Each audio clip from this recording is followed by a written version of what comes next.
স্ত্রীর সঙ্গে একান্ত মুহূর্তে যদি মসজিদে আজান শুরু হয় তাহলে কি তাৎক্ষণিক নিবৃত্ত হতে হবে?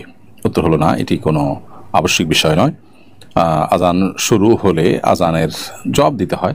যদি জবাব দেওয়ার মতো পরিবেশ পরিস্থিতি কারোর থাকে তিনি জবাব দিবেন, না দিলে সেটা গুনাহগার হবেন না এর কারণে কেউ। অতএব এরকম একান্ত মুহূর্তে থাকলে আজান হওয়ার কারণে নিবৃত্ত হয়ে যাওয়া বা নিবৃত্ত হয়ে আজানের জবাব দেওয়া এর কোনোটি কিন্তু আবশ্যক নয়।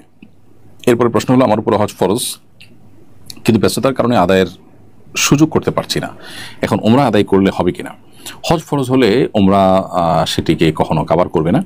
আমাদের সমাজে অনেক মানুষ আছেন যারা উমরাকে হজের বিকল্প মনে করেন।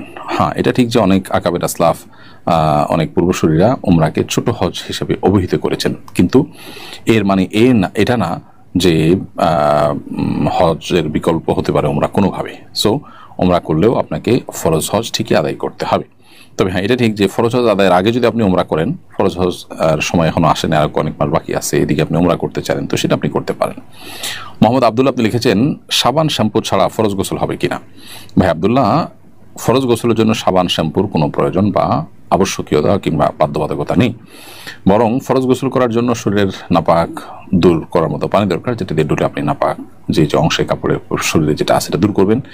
এছাড়া পুরো শরীরের মাথা থেকে পা পর্যন্ত শরীরের সমস্ত অঙ্গ প্রত্যঙ্গগুলো ধৌত করবেন, নাকে পানি দিবেন, কুলি করবেন, কানের যতদূর পর্যন্ত স্বাভাবিকভাবে পানি যায় সেই জায়গা পর্যন্ত পানি পৌঁছানোর চেষ্টা করবেন।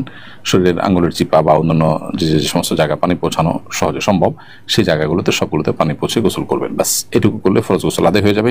সাবান শ্যাম্পু ব্যবহার করা এটা ফরজ গোসল আদায় হওয়ার জন্য কোনো শর্ত নয়। এরপরে লাবণ্য সরকার আপনি লিখেছেন, আমার স্বামী আমাকে ঝগড়ার সময় বলেছে আমাকে আর কোনোদিন ঘরে তুলবে না, এতে কি আমাদের তালাক হয়ে গিয়েছে, এখন করণীয় কি?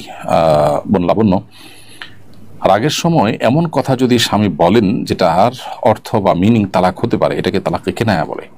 তো আপনার স্বামীর সঙ্গে আপনার যে কথোপকথন বা আপনার স্বামী আপনাকে যে কথা বলেছেন এটা কেন তালাক হয়েছে কিনা, তালাকের বিষয়গুলো সাধারণত আমরা এই ধরনের লাইভ সেশনে না দেওয়ার চেষ্টা করি, কারণ এখানে পাল্টা প্রশ্ন করার আর একটু ডিটেল জানার প্রয়োজন হয় অনেক সময়।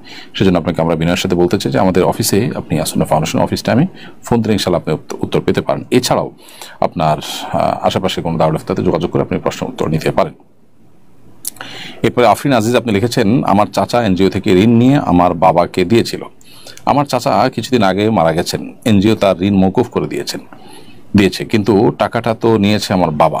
সেক্ষেত্রে আমার বাবার করণীয় কি? আমার বাবা কিভাবে এই ঋণ পরিশোধ করবেন? বোন আফরিন, আপনার চাচা যে ঋণ নিয়েছেন এবং সেটা তার মৃত্যুর কারণে আপনি বলছেন মওকুফও করে দেওয়া হয়েছে, খুব ভালো কথা। এই বিষয়টির কারণে সুযোগ বা সুবিধাটা আপনার চাচাই পেয়েছেন, কারণ তিনি তার পক্ষ থেকে ঋণ নিয়েছেন, মারা যাওয়ার কারণে তার ঋণটা মওকুফ হয়েছে, সুযোগটা তিনি পেয়েছেন। আপনার বাবাকে তিনি ঋণ নিয়ে দিয়েছেন, সেজন্য এই মওকুফ হওয়ার কারণে আপনার বাবাও তার ঋণ না দিয়ে থাকার সুযোগ নেই, সুযোগটা আপনার চাচা পেয়েছেন এনজিও থেকে। সো তার সন্তানদেরকে, অর্থাৎ আপনার চাচার সন্তানদেরকে আপনার বাবা এই ঋণের টাকা যেটুকু তিনি নিয়েছেন সেটা পরিশোধ করে দিতে হবে। এরপরে প্রশ্ন করেছেন ইসরাত জাহান চৌধুরী, আপনি লিখেছেন, আমি নামাজে রেগুলার হতে পারছি না, কি করলে রেগুলার হতে পারি? বোন ইসরাত, আপনি শুধু না, অনেকেই আছেন আমাদের সমাজে যারা নিজেদেরকে মুসলমান পরিচয় দেন অথচ তারা নামাজে নিয়মিত হতে পারছেন না। এই সমস্ত ভাই বোনদের প্রতি আমাদের অনুরোধ যে নামাজের গুরুত্ব, নামাজের ইম্পর্টেন্সি, এটির ওপর যে সমস্ত বক্তব্য আছে কিংবা যে সমস্ত বই পুস্তক আছে, যে বই পুস্তক আপনাকে অনেক বেশি মোটিভেটেড করতে পারবে বলে আপনি মনে করেন সেরকম বই পুস্তক আপনি পড়তে পারেন। এগুলো আপনাকে ইনশাল্লাহ হয়তো নামাজের প্রতি গুরুত্ব, তারপর নামাজের ইম্পর্টেন্সি এটা বুঝতে আপনাকে হেল্প করবে, সাহায্য করবে। এছাড়া নামাজি ব্যক্তি বা নামাজের পরিবেশ এগুলোতে যদি আপনি থাকেন তাহলে ইনশাল্লাহ হয়তো নামাজ পড়া, নামাজি ব্যক্তির কাছে বা নামাজের পরিবেশের মধ্যে নামাজিদের পরিবেশ যদি আপনি থাকেন তাহলে ইনশাআল্লাহ বিদিনিল্লাহ আপনার নামাজ পড়ার মতো পরিবেশ তৈরি হবে, মানসিকতা তৈরি হবে ইনশাআল্লাহ তাআলা।